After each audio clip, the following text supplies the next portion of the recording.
মধ্যপ্রাচ্যকে ইসরায়েলের জন্য নিরাপদ করতে কাজ করে যাচ্ছে যুক্তরাষ্ট্র।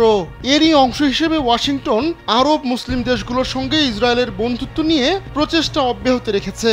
বিশেষ করে মার্কিন প্রেসিডেন্ট ডোনাল্ড ট্রাম্পের প্রথম মেয়াদে সংযুক্ত আরব আমিরাত ও বাহরাইন সহ বেশ কয়েকটি মুসলিম দেশ ইসরায়েলের সঙ্গে সম্পর্ক স্থাপন করে।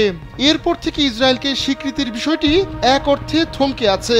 তবে ভিন্ন ভিন্ন উপায়ে ইসরায়েলকে শক্তিশালী করতে যুক্তরাষ্ট্র কার্যক্রম চালিয়ে যাচ্ছে।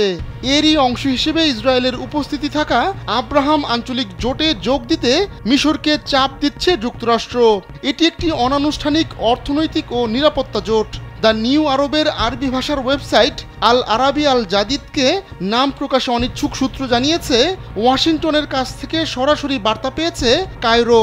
সেখানে বলা হয়েছে এই জোটে যোগ দিতে মূল্যস্ফীতি, বৈদেশিক মুদ্রার স্বল্পতা এবং গালফ দেশগুলোর বিনিয়োগ কমে যাওয়া নিয়ে এমনিতেই ধুঁকছে মিশরের অর্থনীতি।